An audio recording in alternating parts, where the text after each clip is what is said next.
right here. Okay. Then this whole pinnae will act as a sound collector. So if they had funny noises, they just open their ears still like this, meaning they will be collecting sound. And that works the same to humans as well. If someone is calling, if you can't get him clearly, if you do it in this way, also helps. The ear hole is situated here. I can come close again. Right, it's situated here. Most people, they think that the ear hole is behind. It's right here, and it is ticklish. Okay. Right. Yes. If I put my finger next to it, before the finger fits in, you will quickly close it up. You mind to put your finger in there? No. Do it. Okay. I would. Do it. Yeah, that's here. Do it, Anthony. Feather in, feather in, feather. It closes up. See that? Let's take a look again. So weird. Okay. There is a muscle here which opens and closes. And that's how they get rid of water not to get inside when they are swimming, or mud when they are playing with mud. They are different with us humans. If water gets into our ears, we have to jump. And these guys, they've got the muscle here that they can open and close. Right, between the ear and the eye, right here, there is a little hole here, which is called the temporal hole. Then inside, there is a gland. You can press, just feel there. Inside, there is a gland, which is called the temporary gland, emotionary gland. Some, they call it a mast gland. It's a mast gland to bulls, because it's only bulls who go into mast. Female elephants, they've got the same gland, but they don't go into mast, they go into estrus. So this is an emotional gland. That's where they display all their emotions. Happiness, sad, anger, fear, must, estrus, all displayed by the secretion that comes out here. So if an elephant is in a good mood, it will secrete 80% running water and 20% will be some pheromones. And that water will quickly dries up, like this secretion. It's now dry. It's secret by the time you arrive here. Meaning he was very, very happy to meet you guys. You're busy touching him, you feed him.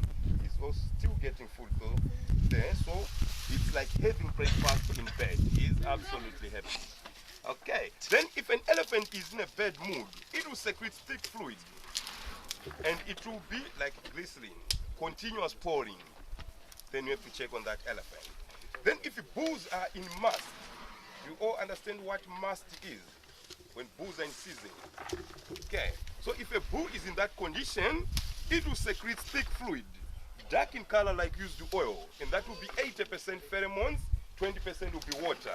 And you can smell that over a range of 100 meters. It's a bad smell. Then you have to respect that bull, because when bulls are in mast, they don't think, they don't listen. Even if a bird fly over that bull tend to that bird and charge at it. So the best idea is to stay away from bulls in mast. With our bulls here, we inject them every 6 months with the anti-testosterone injections. Not to prevent them to go into mast, but just to reduce the aggression level of mast. Still they can go into mast, but in a better level that we can able to handle them. The other indication of mast, this whole part will source up and green peanut syndrome. They've got good sense of smelling, good sense of hearing. Their eyesight is poor. The reason why the eyesight is poor, in eyes, there are some sensory cells which are called rods and cones. We also have those rods and cones as well. But elephants, they've got more rods than cones. Humans, we've got more cones than rods. Rods will function with a limited amount of light, and that helps them to see better during the night than during the day. During the day, at a range of 50 meters, they can see better. Anything from there, they just see some looming objects. And they are colorblind, they see black and white. They might see yellow and red. The research is still going on that. Then cones. Cones will help us to judge distances, especially when we are driving, to see colors, to see long distances. Elephants, they don't need more cones because they don't chase for their prey, so they do rely on the sense of smelling, which is highly good, as well as the sense of hearing. So a blind elephant can easily survive without see this elephant is blind. They've got long eyelashes. They are there for extra protection, just to protect the eye against mud, dust, sand, leaves, sun, and most ladies, they always feel jealous of these eyelashes. They are beautiful. And they don't need mascara. They've got an internal eyelid, like crocodiles, chickens, sharks, cats. Let's take a look inside his eye. Here's an eyelid which moves across. That one.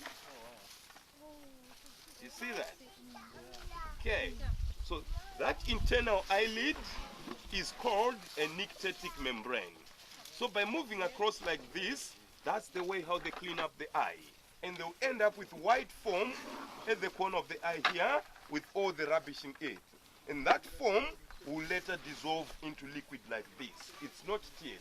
They don't have tear ducts. Their tears will be displayed here at the emotional gland. All right.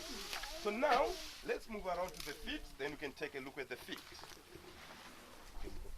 Okay.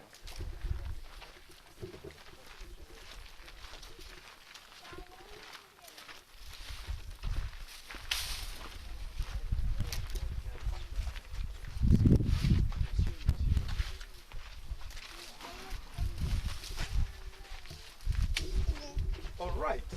The front feet are round like a soccer ball. Then the back feet are oval like a rugby ball. The reason for that, they carry more weight in front than at the back. So they carry 60% of their body weight with their front legs, then 40% with their back legs. That's why this part here is much bigger as compared to the back part. The head and the trunk contribute 16% of their body weight. Okay. Then their feet works the same as shock absorber of a car. Let's take a look here. It is spongy, Nike Air. All right. So now we are going to take turns to feel this.